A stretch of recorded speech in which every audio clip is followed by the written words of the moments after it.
Fourth time was the charm for Toga Hisada last week as the Japanese driver finally beat Pali Partanen.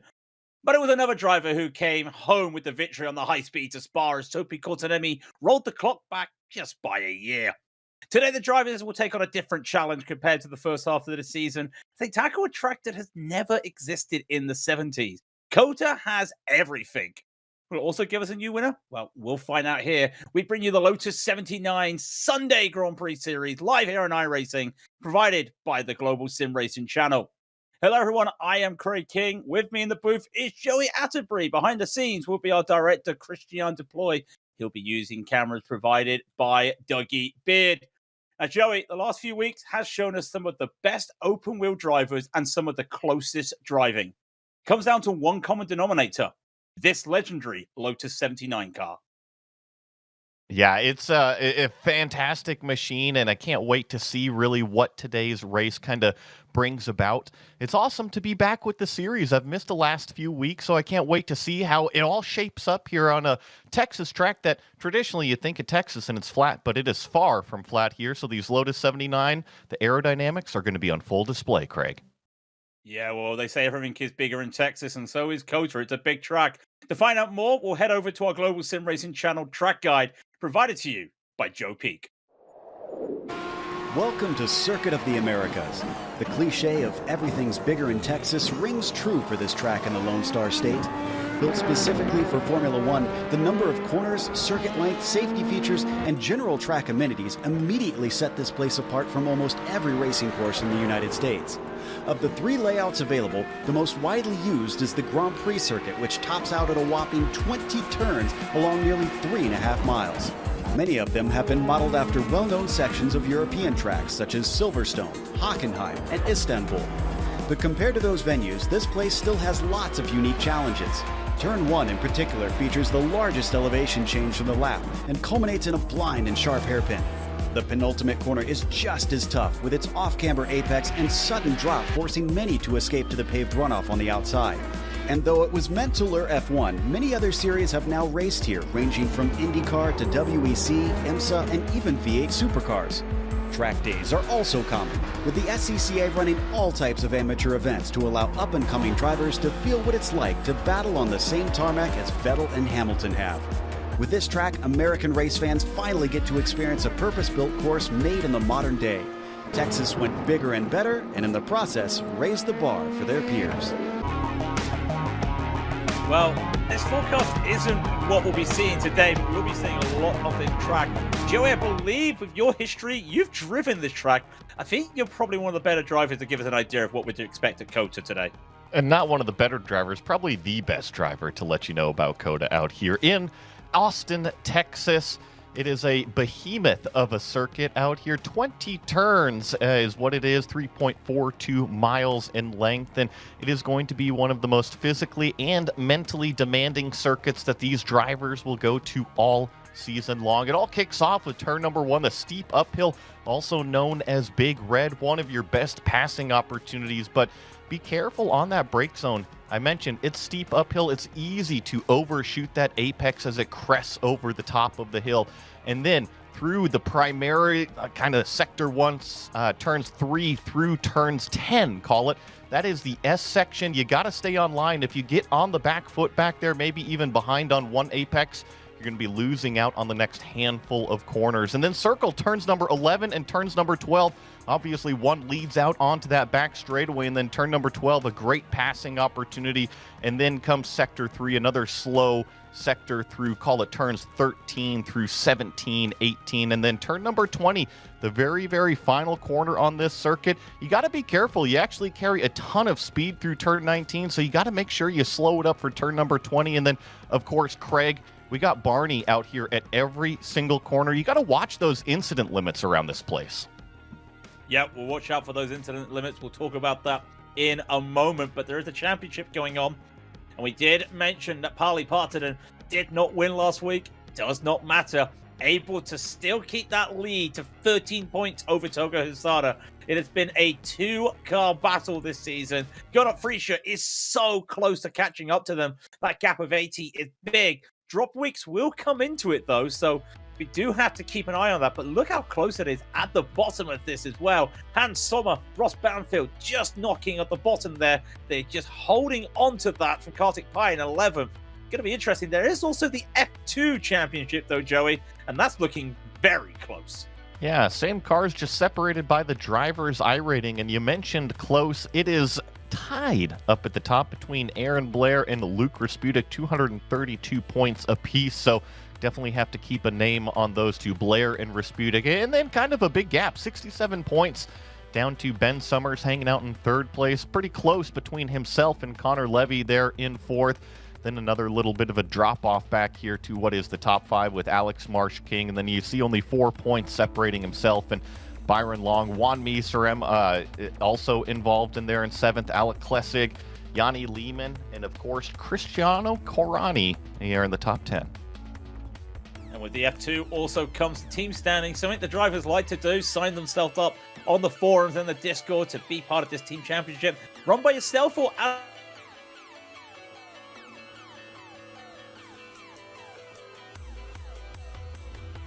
A small drop there, do apologise. Down was going up Friescher, currently leading the championship. Martini will be in second with Keith Herner and Aaron Blair. Dylan Freckleton also on his own in fifth position. Still early days. Again, drop weeks will come in soon. That's going to be very interesting to see. And we'll get to the race details. Joey, you did mention it. There is going to be some incident points out there today, because if we get to see, it is going to be a 20-lap race out there today. And this is the fifth round of the season. Yeah, like you said, round 5 of this, call it 12 race season that we typically have here in iRacing. And you already called it 20 laps around this Circuit of the America racetrack. An open setup, that means the drivers, they get to open up that garage page, tweak and tune on those setups. And of course, the majority of you guys have already joined Discord. I know that they love to put out the fast stuff to make sure everybody is up to speed. So make sure to join the community. But no spare car. That means if you pick up any damage, you got to live with it.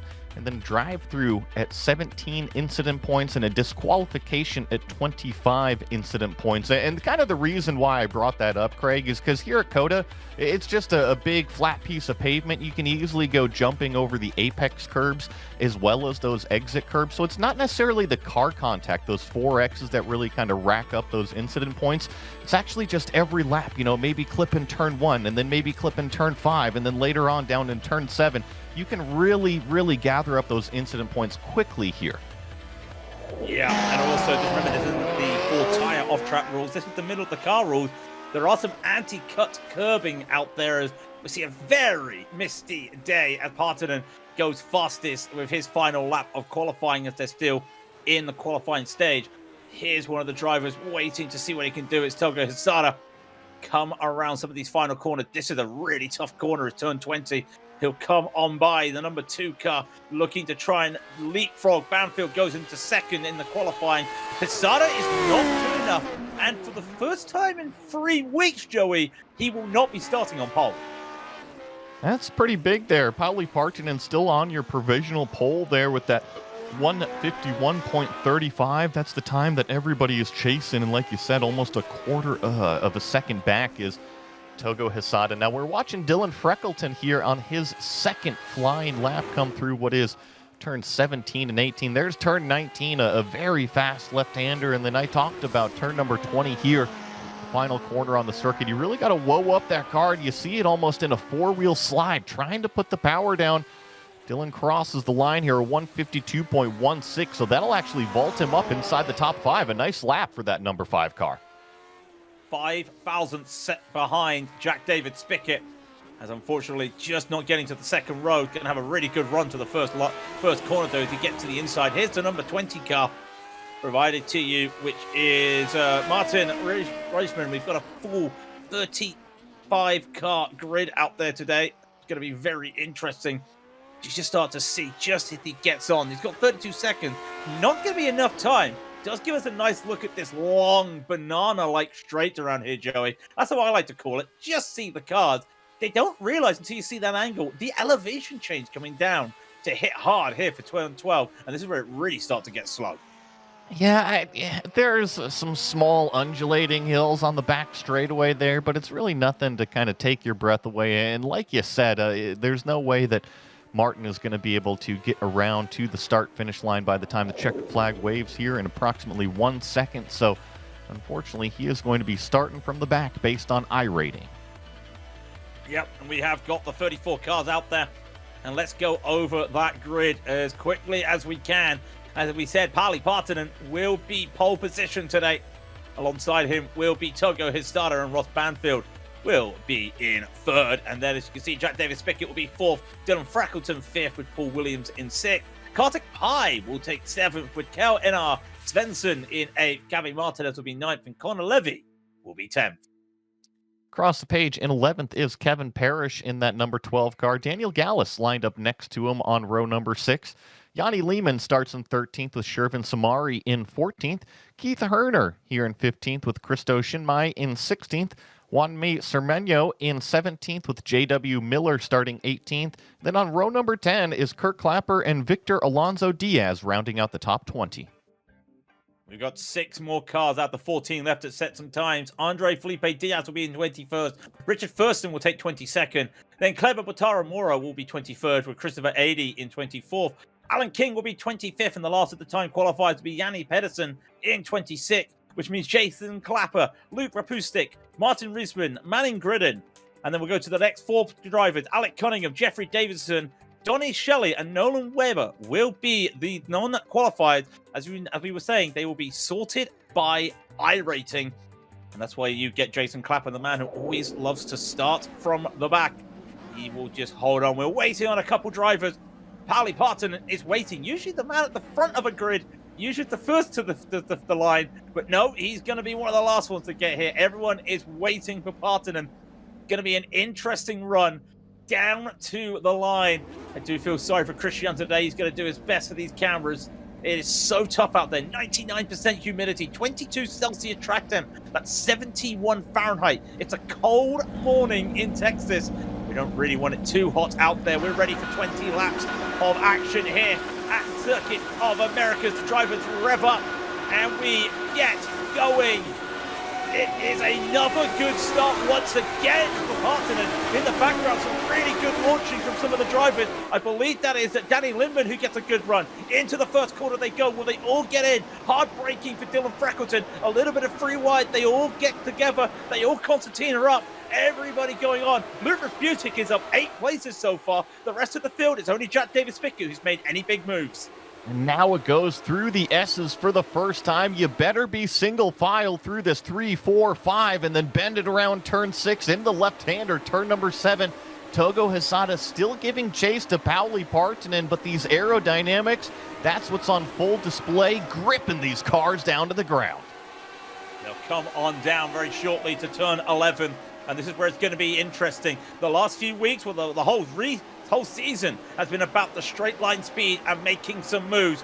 Going to be interested to see what Hisada can do later on. Group Perfusik has had a toe after a really good start. Keith Herner also having some issues out there. Hisada's got to be a little bit careful today. He can't be too aggressive early. He's got Jack Davis Pickett right behind. Usually the game plan is just to pull ahead of everybody and work together. Ross Banfield will probably not like that as he keeps going. Also, Paul Williams there. He's made up a position into 5th position. And there is Dylan Freckleton trying to defend against Kartik Pai. Not the best start he wanted. Yeah, Karthik Pai in that yellow number 4 car, that camel-colored car there, was taking a look down the inside of turn number 12, but Freckleton was able to put the power down nicely coming out, and then maybe a little bit of a slipperier setup on Karthik's car was allowing him to grab that slipstream and really pull him down the back straightaway. But we also got to remember, this is lap number 1. Tires still in the warm-up phase. Usually it takes about 2 laps for these cars to really kind of get everything up to temperature and pressure. It doesn't mean that they're slow or lacking any grip, but it takes a little while to get into that perfect window. Yeah, it looked like Gavin Martinez may have had a really good run and really heating those tires up early. Almost went into the back of Pai there. Manages to hold it off. This is such an interesting corner. You can take it so many different ways, but there's only really one way to get a really good launch out of turn 1 into these S's. Designed to be like Maggots and Beckett's from Silverstone, really gives you that left, right that you want. Avoid the anti-cut curves, but the dirty air really going to be pulling. And just look at Martinez struggling as they come out of that now into 7, 8, and 9. This is where it starts to tighten up and they go up the hill. It's so hard to see this if you don't have the monitor space around here. But a lot of these drivers will be running, I think, some ultra-wide or triple screen today. You kind of need it around here. Yeah, either that or I know virtual reality is pretty big in these cars too, and especially around COTA when you have all these sharp hairpins, it helps to be able to literally turn your head and look around at those apexes and those turn-in points. So we were watching Freckleton. He's that purple car, and he was right on the back of Paul Williams there as we jump up to our leader, because it looks like Togo Hisada was able to kind of close it in nicely on Pauli Partonen. But I was just going to make the comment that Dylan Freckleton in that purple number 5, just from early signs, it shows me that he's got maybe more of a little bit of a medium downforce setup. He's going to be really fast through the turns and through the corners, but might be lacking on that straight line speed like we saw Pai attack on the first lap. Could be. Let's just have a quick look at some of the incidents behind the background. This is Keith Herder early on. Looks like he just missed a gear and just slowed down. That's something you cannot predict. He's not hitting the brakes. That's just him missing the gear in these 8-pattern shifters. Because some of the drivers, most of the drivers actually, they do love running that proper immersion, having that H pattern just to try and shift the gears. Asada fastest right away, a 53.1. Well, it's a 53.132, and Partonen was a 1.75. So it's still close at the front. What's going to be crucial is when do they start to attack? Because they're starting to pull away from Jack David Spickett a little bit. And you've got to feel that unless Togo has a real run, he's just going to be trying to just allow that gap to these two can start battling, say in about 10 laps time. I always feel that these Lotus 79 races, especially in seasons past, it's almost like a chess game out there where the guys up front, they have to conserve their tires, and they want that fast lap all the way at the end, so they kind of play the chess game of, all right, let's just kind of drive away from everybody. Let's make sure that we're well and clear before we start fighting. And Pauli Partonen and Togo Hisada, they've been around the block plenty to know exactly how to play that game as we ride on the nose here of Dylan Freckleton. Unfortunately, doesn't get the best corner down there in turn number 11, so car directly in front of him, that's Paul Williams, kind of scoots away a little bit. Yeah, and I think that downforce might be a good call there, because I have noticed a lot of stable car. Some of these drivers love to slide it. I say that he just hit the sausage curve. They love to have that rear just a little bit sketchy around here, just to allow a little bit more freedom as we see Mora trying to defend against Samari. This is the 20th position. Some really good battling here, because there's also that F2 championship for the drivers under 3K iRacing. Tries to hold that position, but Samari gets better on the brakes early on into 12, gets that position. Real good work there. Could be an over-under, but then that inside will turn to the outside once again, and this is going to be a very late lunge. There's nowhere to go. That, unfortunately, Joey, I think anyone can see coming. Yeah, that was just kind of a bowling ball from Mora out there in the number 30, and unfortunately Samari here in the number 24 car definitely got collected into it. I mean, we could sit there and armchair quarterback it all we want, but like you said, Craig, I think that everybody saw that one coming. Well, it's not the NFL season. I'm not doing Monday morning quarterback. Might do Monday morning catcher being at the baseball season. But one man who has been catching is Jason Clapper. He's done that last to first like he always likes to do. Ooh. And he's up 12 positions. Well, it was 11, but it's 12 after Daniel Gallas had a spin there coming out of turn 1. He's battling J.W. Miller right now, is Clapper. Real good start. This is the man that has taken advantage of that chaotic 34-car start. Really working well now, and with how close he is, all right, he's 20 seconds behind the leaders, but he's still got a chance of a top 10. It's actually quite close to his graphs here, so still a lot of work for him to do. Well, and as this series is more on the main network here, I think y'all have gotten to know that Jason Clapper doesn't really ever qualify these cars. Same thing with his brother Kirk Clapper out there. They traditionally like to start in the back and see how many passes they can make moving their way forward throughout the race. And speaking of passes, is Gabri Martinez right on the back of Karthik Pai. Remember, we saw Pai in that yellow number 4 car really kind of putting the pressure on Dylan Freckleton in the early opening stages of the race, but ever since things have kind of calmed down a little bit, it's actually been Martinez here in this, call it, I don't know what you'd call this, maybe a sketch artist paint scheme in the number 6? Maybe some graffiti? Yeah, I thought at first it was like a comic book with the way there was something on the wing. Could be a little bit inspired of comic book, a little bit of that. It is comic book now that I zoom in on it, Craig. You're spot on with that.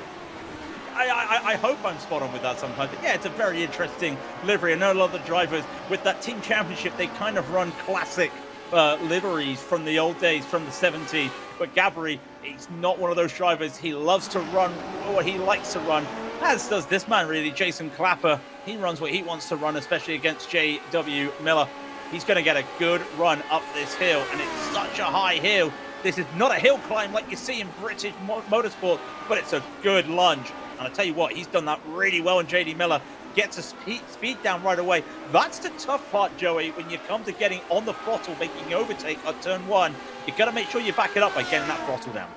Yeah, and turn 1 just in general is very difficult because it's so steep on the uphill, and then at the apex it goes over the crest, so the car is extremely light and unweighted there. And then, like you said, you got to be able to put the throttle down, but then the track falls away and goes back downhill. So there's a lot going on, and then you couple that with being very slow speed, so you don't have that aerodynamic grip that you traditionally have going down through, call it the medium speed or high speed S's here at this racetrack. So a lot going on for the driver to kind of think about and manage those kind of vehicle situations. And we go from that high speed stuff we saw to this slow speed stuff. The stuff that really is the bane for me here, because I really don't enjoy this corner particularly. For that Togo's just taken on turn 15, then it opens up, and in these cars, some cars you have to do a little bit of a throttling on the brake there, just a little feathering on the brake. That's almost flat out, a little bit of a lift with these cars, and down they go once again, really using the dirty air, not to his advantage, but just to his aid, because now he keeps up with Partonen. It's a really tough battle here. He hasn't been able to get so close. Maybe he's waiting for his opportunity. But Hisada, compared to the last few weeks, he's not been on the back of Partonen like he has been. I think a lot of it is just this track. And it's going to be the setup levels for this track. So, I mean, exactly what you were saying. I'm picking up what you're putting down out here. And typically when you have it, call it the medium downforce levels, creeping into the higher downforce levels, you get this aero wake off of the back of the car, and it's great in terms of the slipstream because you can kind of get pulled up in that straightaway. But when you're going through the twisty bits, you want clean air on the front end of this car, especially on that front wing. You need that front end downforce. So the more downforce you run, the dirtier the air is behind you, the bigger the slipstream. However, the more grip you've got through the fast twisty stuff. So it's kind of that two edges on the knife that you got to balance.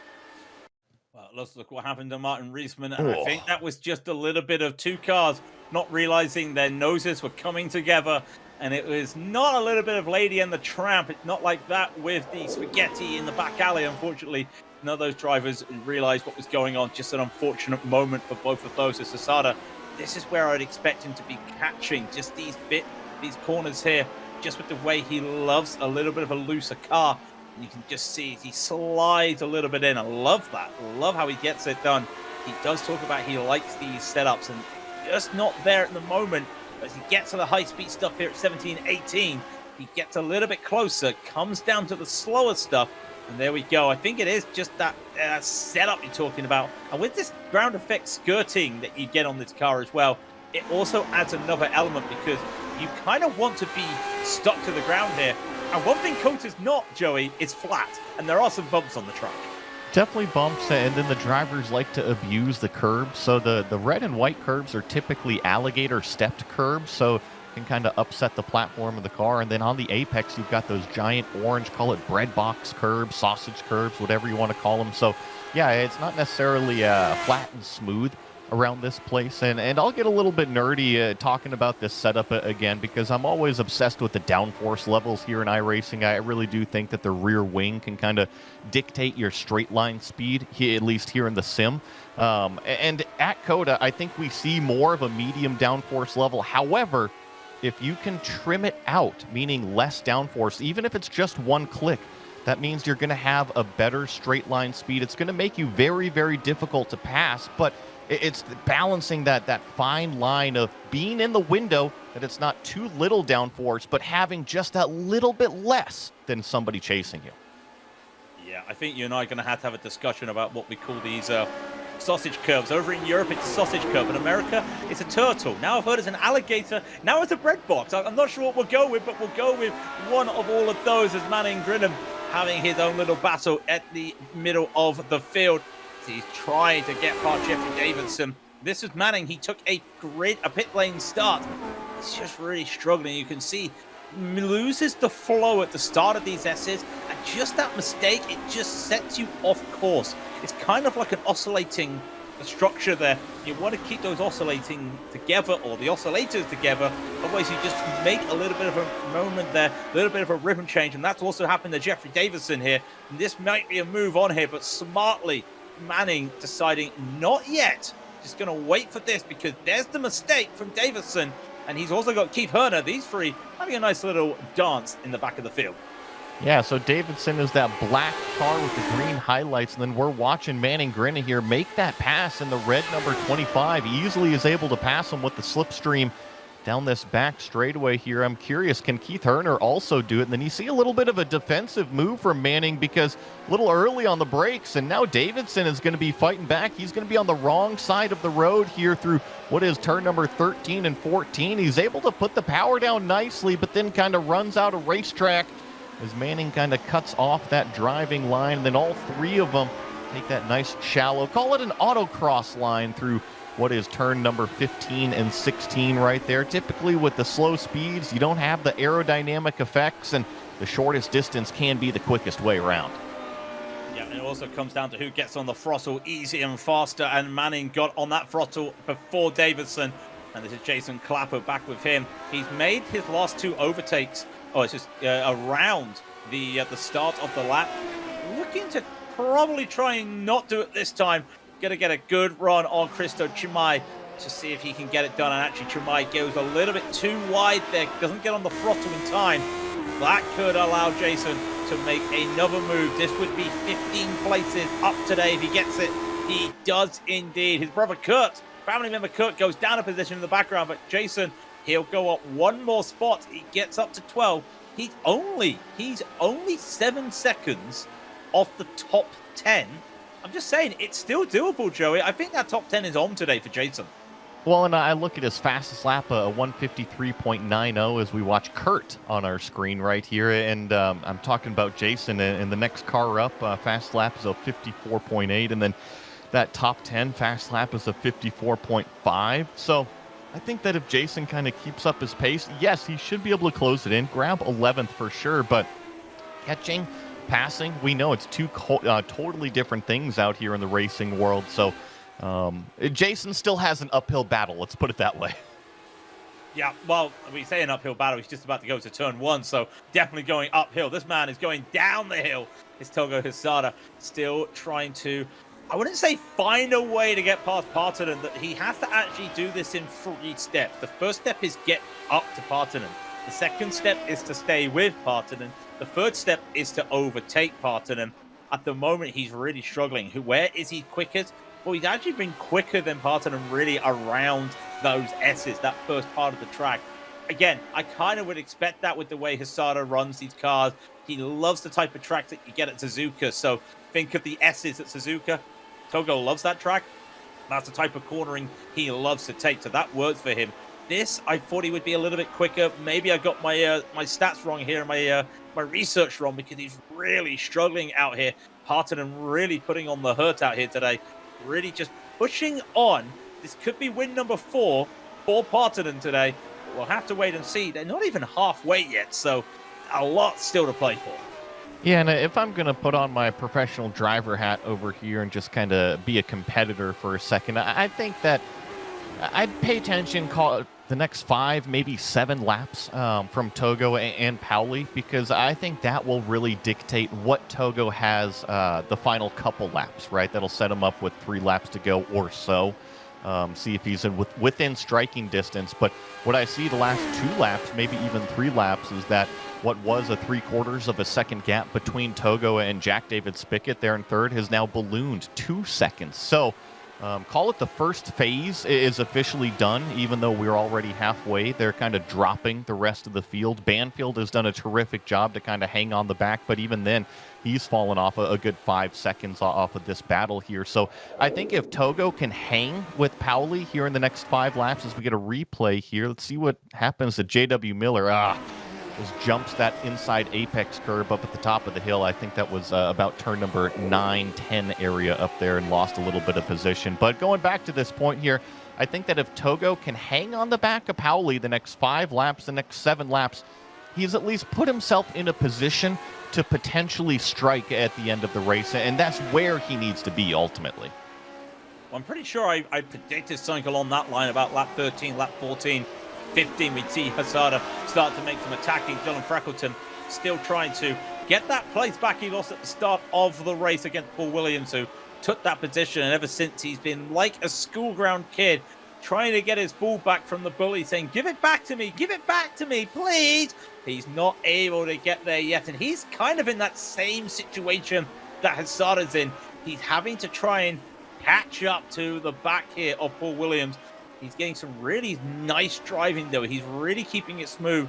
Probably also smooth a little bit too cautious. As I say that, a really interesting line through 15.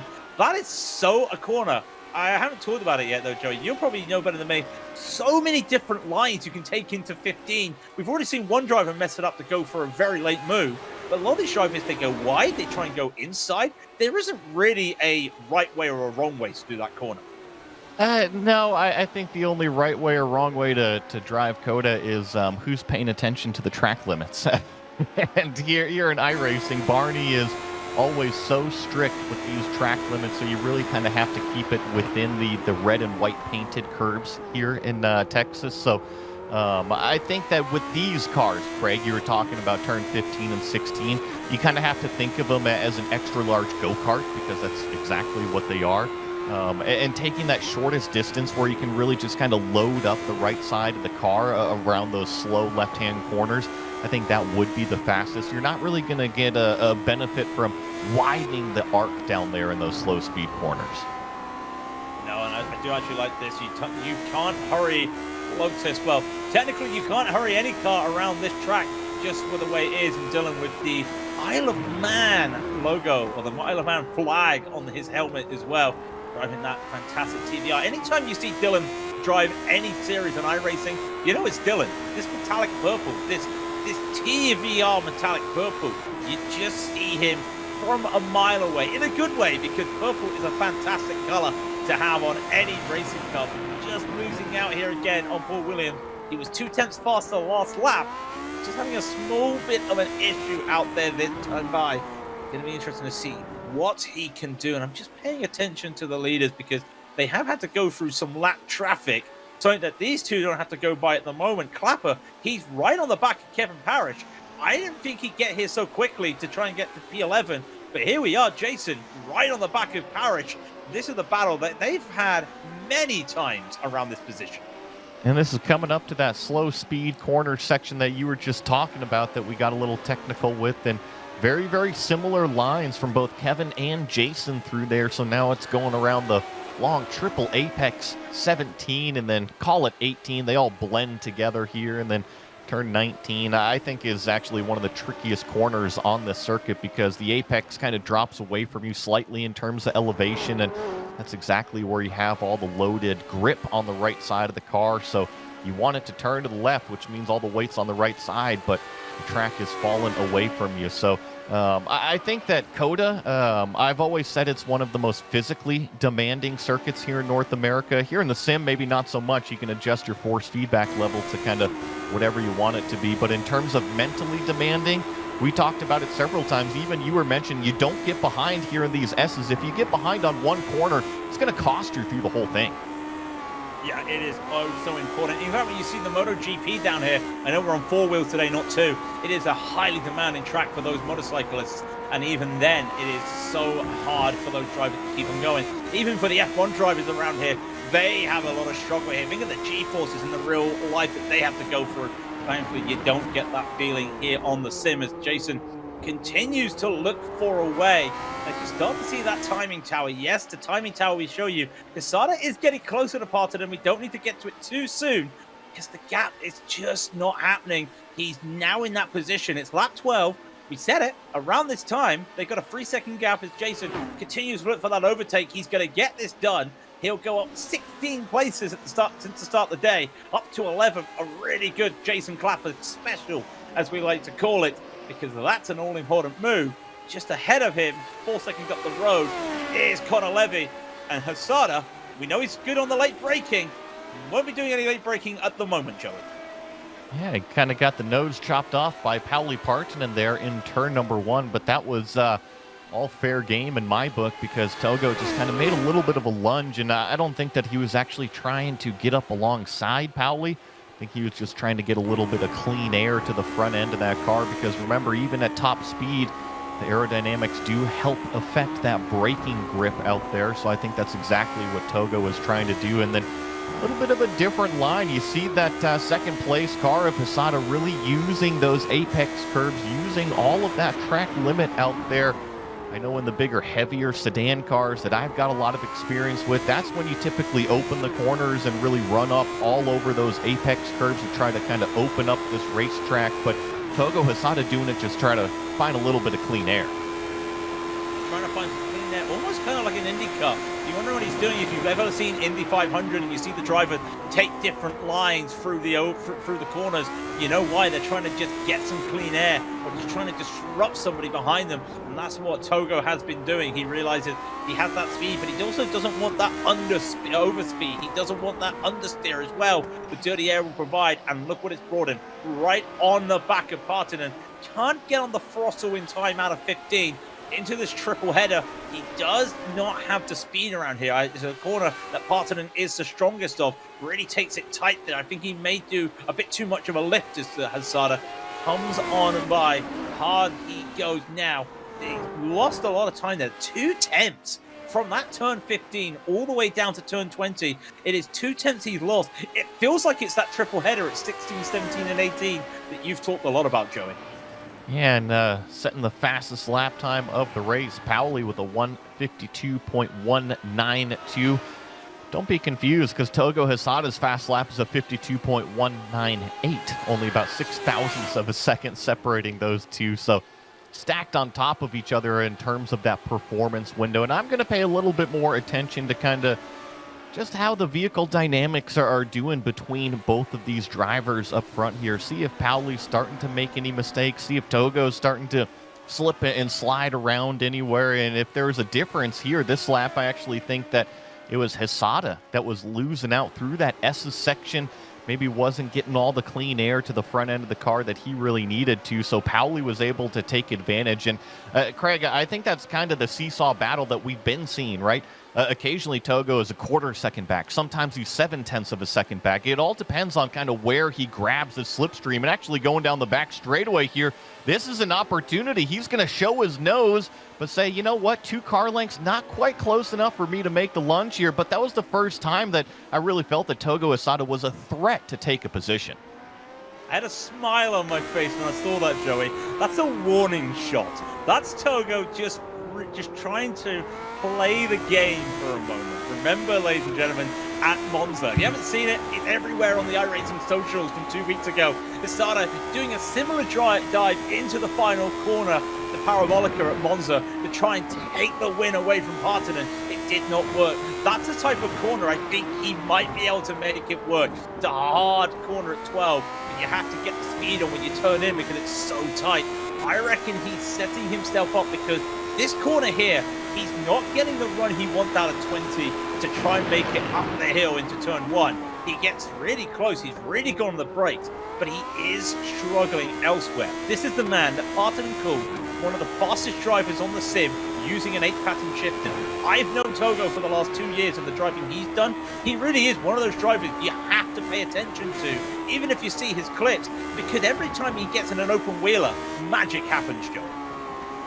Just kind of watching these, like I said, I was going to. They're running up on some lap traffic here. Let's see if Pauli's able to clear this car directly in front of him. We'll be catching him down here at turn number 11. Nice job there from that lapped car. I believe that was Victor Diaz back here, and nice job by that number 22 car to kind of realize our leaders were coming through and give them way. But what I was going to say is that I've noticed that Paoli's really focused on the back half of these corners, nailing the corner exits, and kind of leaves the apex wide open in some areas here. And Togo Asada once again taking a look down the inside, but not making a huge lunge, just presenting the car in that left side rear view mirror, letting Paoli Partanen know and say, hey, if you miss this brake zone, I'm right here. And if you miss any apexes and don't get that corner exit, Togo Asada is going to be climbing up all over that gearbox.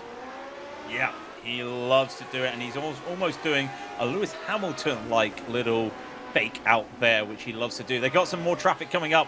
Keith Herner's going to pull to one side. He was in a battle with Manning up ahead. Manning Grinham's just up ahead. They shouldn't catch up to him yet. They'll pull off. This is not a mandatory blue flag. This is just the respect the drivers have. Then they're going to get out the way to make sure they're not ruining any battles. And the respect is given and the respect is repaid with a lot of thank yous coming out from Paoli Partanen in the chat. Sets another fastest lap, a 1:87. It was a 2:15 for Asada. It didn't feel slower. Brilliant picture-in-picture here. It did not feel slower because he was so close. I'm wondering where he's losing that time right now. I mean, Craig, what is it, 0.03 of a second slower? So I wouldn't be too worried about it. And I think that really with the passing 2 lapped cars, 5 laps to go, I think that Togo is actually just kind of hanging out here this lap. He's smart. We've talked about how good he is in these open wheel cars. It doesn't matter if it's a 79. We know he's multi-time champion over there with the Lotus 49s, you know, aka no wings on those machines. So he can definitely get the job done. And actually coming out on the back straightaway here, he's about 1 car length closer than he has been the last 2 laps.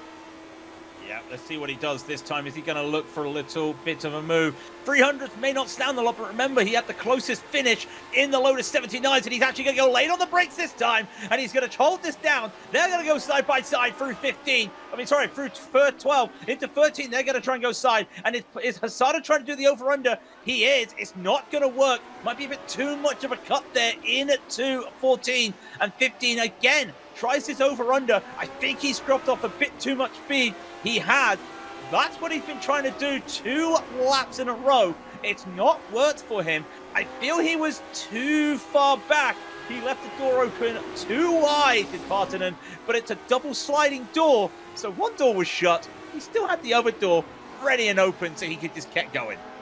I love watching these 2 race. Now, we've gotten to know these 2 drivers, actually the majority of this field, over the last several seasons, covering it over on GSRC. But Paoli didn't even defend going into turn number 12. He said, I welcome the race. I welcome side by side. I know how Togo Asada is going to race me. He's not going to shove me off of the racetrack. So I got no problems not blocking down into turn number 12. And I'm going to get a little carried away here, Craig, but I think here on the sim, blocking has kind of become the norm. Everybody sees it in F1 and they say, oh, it's my position. I'm going to block for if my life depends on it. But no, some of the best battles that you'll ever have in racing, it doesn't matter if it's sim racing or real racing, is going wheel to wheel with your competitor. And that's exactly what we're seeing out of Paoli and Togo. They respect each other enough that they love to go racing. They absolutely love it, and it has been some of the best racing you have seen all season. Go back on the iRacing YouTube page or the iRacing Twitch page, wherever you're watching, to go and have a look back at the last 4 weeks of racing that these 2 have provided. It has been fantastic and close, and Asada's not close enough this time. He's going to wait. In fact, again, he puts his nose out. He puts his nose out. I just love this. He tries his best to just do it. Another car letting them by. Samari just letting by. A lot of respect out there today. Love to see it. Now this is the closest I feel Asada's been coming through this part of the track. Not a lot he can do. He doesn't go for that very wide line like he did last time. That's working a lot better for him now. This is the closest he's been at this back half of the track that he's been all day here at the track. Paoli's car looks to be a little bit maybe looser through the high-speed stuff, and Togo is really kind of struggling to put the power down coming out of that slow-speed stuff. So through turn number 20, let's see who excels here. It's kind of a slower, maybe medium-speed left-hander here, and they were both pretty even. So I think that they're probably both running the same setups. You got to remember, Pauli Partonen hands out all of these fast setups to everybody who comes out and races. So if you go join that Discord, join the community, you can be racing exactly what this leader has been driving all day long. That's what makes this community fantastic. In fact, all the classic car community on iRacing, they work together, they help everybody, they are inclusive, they want people to pick up this car. Look at the racing. You don't need to be at the front to have this sort of racing. Look at the guys at the back of the field. They're having the similar sort of battles themselves, trying to find a way, trying to work out this puzzle. Partonen is a puzzle today. It's kind of like a Rubik's Cube, and Hysada's got one half sorted, but the colors are not in the right order for the other part of the Rubik's Cube. He's trying to find it, and he's not worked it out this time. He's going to have to undo what he's done the last few turns and now try and work it back together. But again, this is interesting. He was quicker at the first half of the track, slower in the second half. All of a sudden, he's slower in the first half, and he started to pick up that momentum and that rhythm here in the second half of the track. And also remember that the cars get faster as this fuel burns off. So I'm not surprised to see them setting fast lap after fast lap after fast lap. But you still have to manage the tires for, call it, another 2.5 laps, because that's exactly how long we've got left to go as we see this good battle. I think this was Daniel Gallus going by. Oh, no, I'm sorry. This was a little bit further back. This is Yanni Peterson on the back of Andres Diaz back here for what is 19th place position. I'm sorry, 22nd. I can't get the words right today, apparently, Craig. Oh, don't you worry. Not every day we can get the words right. It's a Sunday. We're all having a lot of fun out here today, and this is what a lot of drivers want. They're just having their enjoyment out there. Partonen breaks the 51 barrier, so that's interesting, and Hysada couldn't get there at the time, so that'll be one to keep an eye out as Peterson comes on by trying to get through Diaz, and so tight out there. They do have 8 seconds behind them, the leaders. I don't think the leaders will come up to them. Well, look at this with Yanni Limon on the GSRC replay coming by. I know that feeling. I know that feeling oh so much. Those curves, they're anti-cut curves for a reason, and you just got shown why they're anti-cut curves. Well, let me tell you this. In my experience driving GT cars here, Craig, as long as you straddle that thing, you can go right over it and not even feel it. Yeah, you can't feel it, but trust me, on this sim, when you hit that, that I know. feedback is going to go, ow. Trust me, I felt that. Don't ask me. I felt that a couple times. It's not enjoyable, I will say that. That's what those drivers are trying to prevent, but in an open wheeler, I think they can see it better than if you're in a little tin-top prototype. 100% as we see Dylan Freckleton. He's been chasing down Paul Williams the majority of this race, and now with 1.5 laps remaining, he is right on the back of that number 7 car, but we need to cover our lead, and that's exactly what we're looking at right now. Togo Hysada going to try to mount that final charge on Pauli Partonen, coming to the white flag here in a matter of a few corners. He's got just over 2 minutes left in this race, because when he comes through these last 2 corners, Barney will have that white flag ready. And again, Hysada, he loves that sausage curve. I don't want to ask what he's had for lunch or breakfast or dinner, whatever time it is in Tokyo, in Japan, but he needs to just get a nice smooth finish. But he's going to have to try and do this one last time. I feel the only place he's going to get this done, Joey, he's going to try it once again, hard braking into turn 12.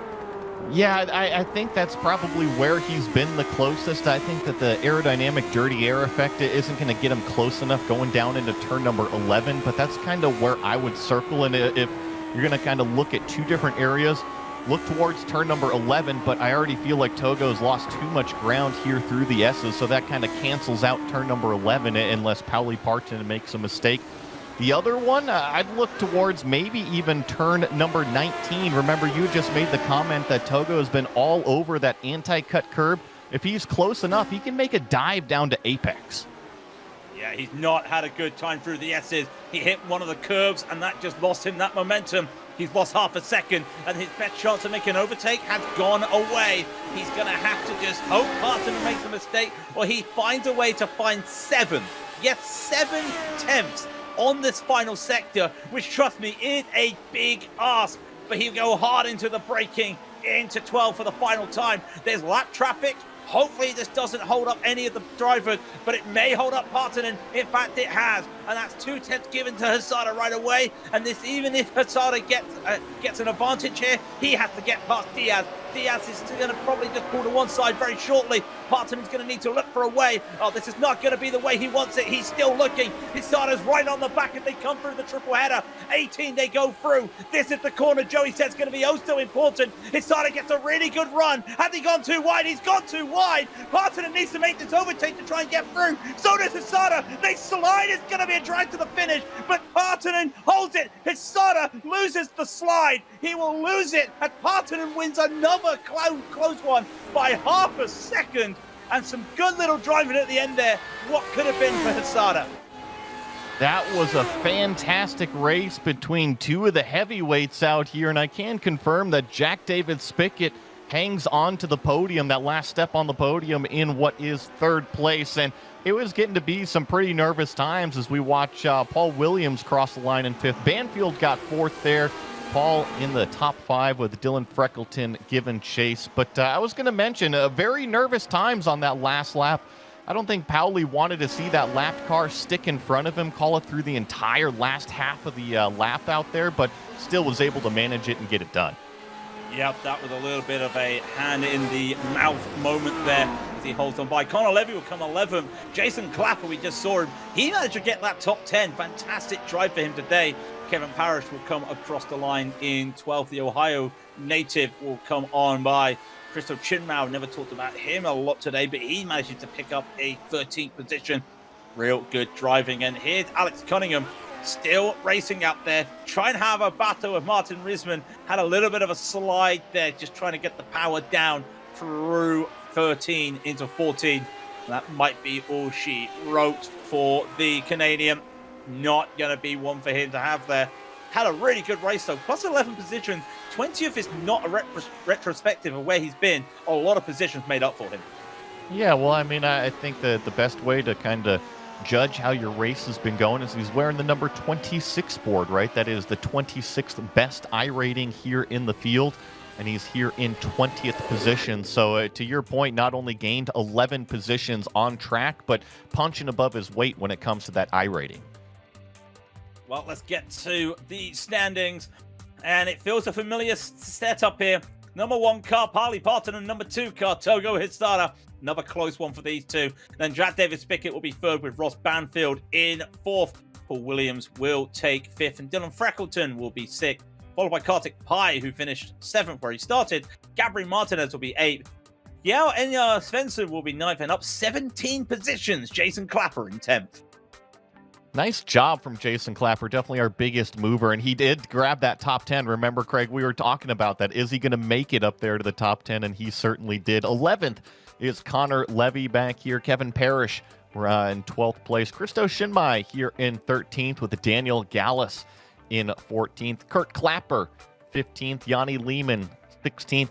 J.W. Miller finishing in 17th with Richard Thurston in 18th place. Martin Risman, that was another good one. Plus 10 positions on the day for Martin to finish in 19th. And then we were just mentioning this driver, Alec Cunningham, also up 11 to finish inside the top 20. And we'll get to the next page. Yanni Pedersen, we just talked about it, 21st. And these drivers are lapped down due to being lapped down by overtake. No issues for these guys. Andre Felipe Diaz will be 22nd. Alan King will be 23rd. Sherwin Samari will be 24th with Victor Alonso Diaz in 25th. Manning Grinham will be 26th with Keith Herner 27th. Christopher Addy will be 28th, and then the drivers who had issues out there today. Jeffrey Davison was 7 laps down in 29th. Nolan Webber would be 14 laps down in 30th. And then the 4 other retirees, Clever Mora, Norin Sheely, Yomani Sumenyo, really big story there for the F2 Championship. And Luke Rapustik will be the last man there in 34th position. 20 laps down, but the man who completed all 20 laps and was able to win all 20 laps and win the races, Paulie Partonen, who's with me right now. And Paulie, that looked like it was kind of a procession, but it looked like you had a couple close moments there today. Yeah, I had a couple of close moments with Toko. Toko had great speed as always, but I was surprised. This track is not easy to overtake. I saw it on the previous race when Toko was able to overtake me. That yeah, it's not easy here. So I was just trying to make sure that my tires won't heat up and just to be cautious because I knew that if I push too much, it doesn't really make sense as Toko will be struggling anyway with the overtakes. And yeah, once he was able to get side by me, but I was lucky enough to keep my first place. Yeah, it was really good. And I think it also just started from the start of the race for you. Once again, and it's happened every time I've watched, you get the better launch off the line compared to Togo, which brings me to the question, are you able to share the secrets of what is the key to you getting that better start? Because it feels like every time I see it, it's Partanen leading ahead on the grid. I was fearing you will ask this question. I promise that after this season I will tell all my secrets about the starts, but I wanna keep it this season still. So I have something against Toko because he has the pace, so I had to start. So I will keep it at the end of the season. If I'm here for the end of the season, I will nudge you about that. Do not worry. We will get that if you one way or the other. But next week, we head to another track that I feel is tough for overtaking. We're at Interlagos next week. Now, what are your thoughts on what's going to happen? Because that, to me, is a fantastic track for racing. It's tough for overtaking, but it also allows the overtaking. I love that track. It's super fun. I think I have won 2 broadcast races there, and both times it has been absolute blast. I love it so I'm very looking forward to it. But you know, with the overtakes, I'm sure that we will have a very good racing against Toko next week also. And I think the main straight, you get a lot of slipstream there, and the first corner is one of the best overtaking places. And if you can get the other guy offline, then the second braking zone will be the one you can overtake someone. So I think it will be great overtaking place and great racing coming. I'm sure about that too. Oh, I'm not a betting man, but I put money on that. Trust me, I can already picture what's going to happen there. Pauli, before we let you go, it's only fair. You're the winner. The floor is yours for any shout-outs. Yeah, shout out to Toko. Again, very good racing. I was actually planning not to race this week, but I started practicing 2-3 hours ago because I felt that maybe I just need to race against Toko because it's always so fun. So thank you, Toko, for being there, and thank you guys. These broadcasts this season have been super good, like super good. Like I think it's the best kind of broadcasting I've seen ever in sim racing. So super glad you guys doing it, and hopefully we will see you in the future seasons too. Thank you. Well, we love bringing you the action, and thank you for bringing us back for another season. Pauli Partanen, who finishes first position today, and with next up, we've got Joey. I believe he is alongside P2. Is Togo Hisada.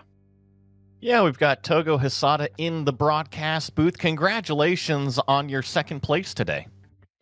Thank you so much. So I have to ask you, where did you need more speed in order to pass Pauli today? Corey. Yeah. Yeah. The wind direction is bad. So I struggled to follow him in the first S's sections. And that section is crucial to make a move on the backstretch. So I need a clean air. I need clean air, but he took a position and took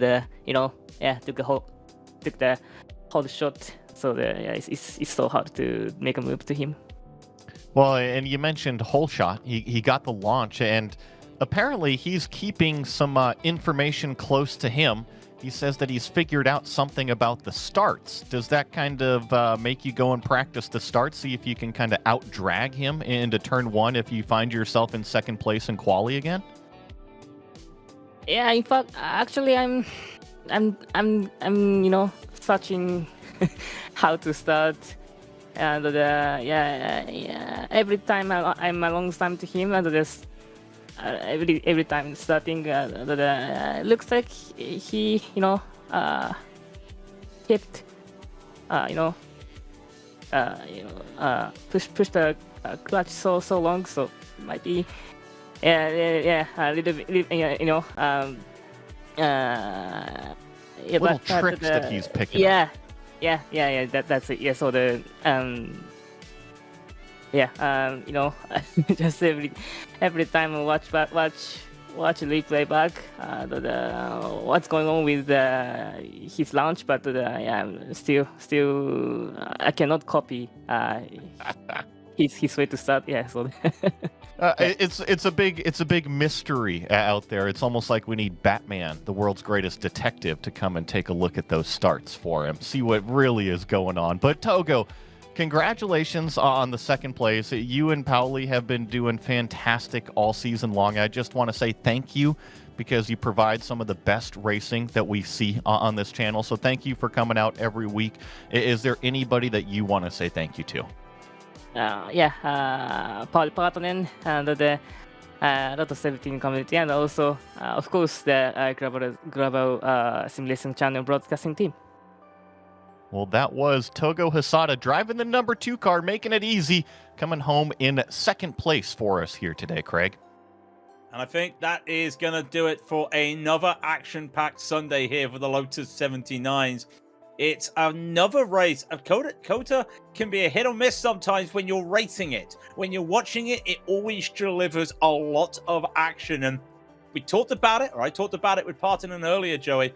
We're going to be looking at Interlagos next week. That, to me, there it is on the screen, is a fantastic racing track. Now, we've seen a lot of drivers, a lot of switching and overtaking positions this season. That's just going to be the norm next week, I feel. Yeah, I think that Interlagos definitely fits the Formula cars, the open wheelers, a little bit more than, call it, prototypes or sedan GT-based cars out there. And then, of course, you've got that hugely long front straightaway that you have to kind of dig out of that hole all the way uphill to that start-finish line. So provide some great passing opportunities. And with these Lotus 79 cars, I think that iRacing has just done such a fantastic job with the new tire model. It really makes them racy at the beginning, and then obviously the drivers can kind of manage that tire wear throughout the entire race, just like we saw today. So I'm with you, Craig. I think Interlagos is going to be awesome. And just looking as well, it's actually going to be an afternoon in Brazil, so that's going to be interesting for the Tide 10th. We'll wait to see that next week.